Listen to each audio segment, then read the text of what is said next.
माँ रबी ओल का चांद नजर आते ही गलियों बाजारों में रौनक उतर आई है। हर सौ मुसलमान खुशियां मनाते दिखाई दे रहे हैं कि इस माह मुबारक में अल्लाह पाक ने अपना आखिरी नबी भेजकर नबुव्वत का सिलसिला हज़रत मोहम्मद पर ख़त्म कर दिया। अल्लाह ताला ने अपने महबूब आखिरी नबी हज़रत मोहम्मद को ऐसी सिफ़ात से नवाजा जिसकी अज़ल से लेके अब तक कोई नज़ीर नहीं मिलती। रसूल पाक अपनी आला सिफ़ात और खूबियों की बना पर बचपन ही से अरब के बाकी बच्चों से जुदा दिखाई देते थे। आप अपने बचपन में बाकी बच्चों की तरह खेल कूद में वक्त सिर्फ नहीं करते थे, बल्कि छोटी उम्र से ही संजीदगी व मतानत आपकी आंखों से अयां थी। लिहाजा अब ज़्यादा वक्त गौर व फिक्र में बिसर करते और कायनात के रमूज पर गौर फरमाया करते। अब के वालिद का इंतकाल अब की विलादत से कब्ल हो चुका था।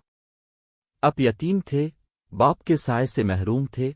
अभी इस यतीमी का शऊर हो रही था कि माँ भी दाग मुफारकत दे गईं। अब की वालिदा के इंतकाल के बाद दादा अब्दुल मुत्तलिब ने आपको सीने से लगाकर परवरिश करने का इरादा बांध लिया, मगर अल्लाह को कुछ और ही मंजूर था। अब की अभी उम्र 8 साल ही थी कि दादा चल बसे। दादा का गम माँ बाप से भी ज्यादा था, क्योंकि अब जिस उम्र में थे इसमें शऊर बेदार हो रहा था, जज्बात व एहसासात में वसअत आ रही थी, नवाजिश व प्यार को महसूस कर रहे थे। दादा की वफात पर दिल गम से चूर हो गया, आंखों से आंसू जारी थे। दादा की वफात के बाद आप अपने चचा अबू तालिब की सरपरस्ती में आ गए।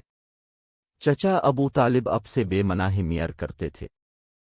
एक दफा आप अपने चचा अबू तालिब के साथ शाम के तिजारती सफर पर रवाना हुए। उस वक्त अब की उम्र 12 साल थी। शाम की सरजमीन पर पहुंचकर वहां के एक मशहूर शहर बसर में पड़ाव डाल दिया। बसर में बुहेरा नामी एक रागिब था। इसके गिरजाघर के पास ही एक सायादार जगह थी। कुरैशी ताजिर जब भी बसर जाते वहीं इस दरख्त के नीचे ठहर जाते। ये काफिला भी इसी जगह ठहरा।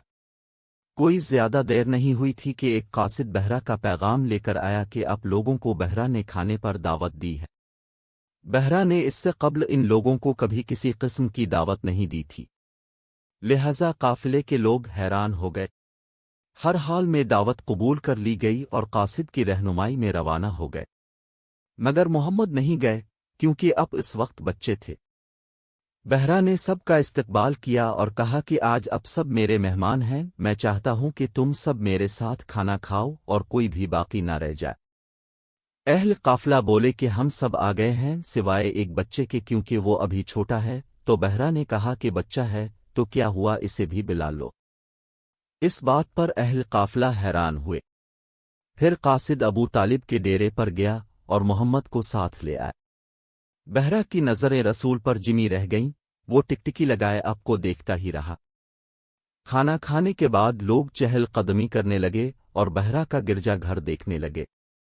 बहरा अब के पास आया और बोला, बेटे तुम्हें ला तो इसकी किस्म, जो कुछ पूछो बता देना। अपने कहा कि ला तो इसकी किस्म ना जी। बुहेरा ने कहा, अच्छा खुदा की किस्म, जो पूछो बता देना।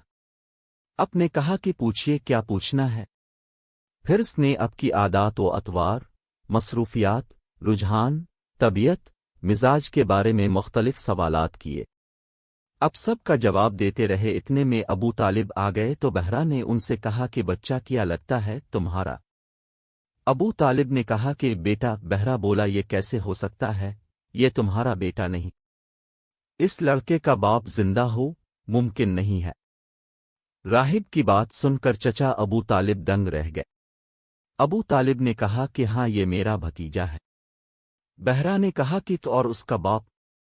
अबू तालिब बोले, अभी ये पैदा नहीं हुआ था कि उसके बाप का इंतकाल हो गया। बहरा ने कहा कि तुमने सच कहा। अपने भतीजे को घर ले जाओ और यहूदियों से बचा कर रखना। खुदा की कसम, अगर उन्होंने इसे देख लिया और जिस हद तक मैंने पहचान लिया है, अगर वो पहचान गए तो इसकी जान के पीछे पड़ जाएंगे। तुम्हारा ये भतीजा एक अजीम इंसान बनेगा। फिर वो वापस हो गया और ज़ेरे-लब कहता जा रहा था कि मेरा अंदाज़ा बिल्कुल सही निकला। इसी तरह जब आप अपनी रज़ाई माँ हज़रत हलीमा के घर रहाइश पजीर थे तो तब भी बीबी हलीमा ने आपको इतना जान लिया था कि आप कोई आम बच्चे नहीं हैं, क्योंकि जब से आप बीबी हलीमा के पास आए بی بی حلیمہ کے گھر میں معجزت کی برسات ہو گئی۔ رسول پاک تمام بچوں سے مختلف طبیعت کے مالک تھے، اپنے باقی بچوں کی طرح شرارتیں اور شوخیاں نہ تھیں، بلکہ اب بچپن ہی سے اسرار کائنات پر غور و فکر کرتے رہتے۔ اب کی دانائی اور دانشوری بچپن ہی سے اب کے آنکھیں سے چھلکتی تھی۔ اگر اب کے نام کو دیکھا جائے تو ان جیسا نام پورے عرب میں کسی کا نہ تھا۔ اب کے دادا کا رکھا یہ 3 حروف پر مشتمل نام جو کوئی بھی سنتا حیران ہو جاتا کہ اس سے پہلے اتنا خوبصورت نام کسی نے کبھی نہ سنا تھا۔ آج ہم اپنے بچوں کی تربیت اگر رسول کی شخصیت کو سامنے رکھ کر کریں تو یقیناً ہمارے نونہال ایک بہترین معاشرہ بنانے میں کامیاب ہو سکیں گے۔ رسول صرف بڑوں کے لیے ہی نمونہ نہیں ہے، بلکہ یہ بچوں کے لیے بھی نمونہ ہے کہ ہمیں ان جیسی عادات و اطوار اپنا کر تمام برائیوں سے بچنا ہے۔ اپنے بچوں کا رجحان سیرت طیبہ کی کتابیں پڑھنے کی طرف بڑھائیں یا کہانی کی صورت میں بچوں کو نبی پاک کی سیرت اس طرح بیان کریں کہ سیرت طیبہ ان کے لیے رول ماڈل بن جائے۔